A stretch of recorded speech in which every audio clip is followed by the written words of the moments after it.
ایک بوڑھی خاتون نے اپنے 4 بیٹوں سے کہا، میرے بیٹو، تم اپنی خوشی سے اسلام لائے، ہجرت کی، تمہارا نسب بے عیب ہے، اچھی طرح سمجھ لو، اللہ کے راستے میں جہاد سے بڑھ کر ثواب کا کوئی کام نہیں۔ آخرت کی ہمیشہ رہنے والی زندگی اس دنیا کی عارضی زندگی سے بہت درجے بہتر ہے۔ اللہ تعالیٰ فرماتے ہیں، اے مسلمانوں، صبر سے کام لو اور ثابت قدم رہو اور آپس میں مل کر رہو اور اللہ تعالیٰ سے ڈرتے رہو کہ مراد کو پہنچو۔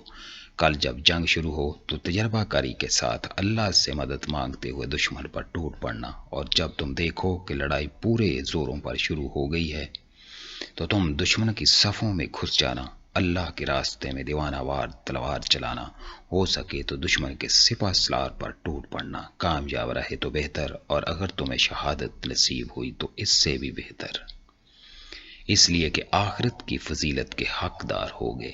بوڑھی ماں کے یہ الفاظ سن کر 4 بیٹے بول اٹھے، اے ماں، اللہ نے چاہا تو کل آپ کی امیدوں پر پورے اتریں گے۔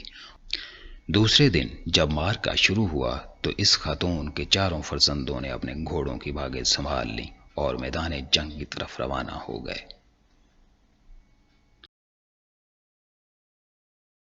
ماں کی اثر بھری باتیں سن کر بیٹے رات ہی سے پرجوش تھے۔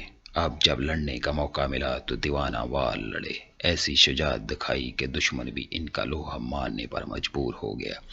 جس طرف جھک پڑتے دشمن کی صفوں کی صفیں الٹ دیتے۔ انہوں نے بے شمار دشمنوں کو واصل جہنم کیا، آخر دشمنوں کے سینکڑوں جنگجوؤں نے انہیں نرغے میں لے لیا۔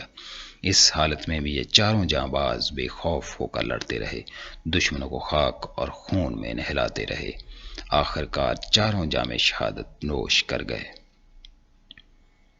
خاتون نے اپنے بچوں کی شہادت کی خبر سن کر رونے دھونے کی بجائے اللہ تعالیٰ کی بارگاہ میں یوں عرض کیا، اس اللہ تعالیٰ کا شکر ہے جس نے مجھے اپنے فرزندوں کی شہادت کا احساس بخشا۔ باری تعالیٰ سے یہ امید ہے قیامت کے دن مجھے ان بچوں کے ساتھ اپنے سایہ رحمت میں جگہ دے گا۔ یہ بوڑھی خاتون حضرت حنسہ بنت عمرو تھی۔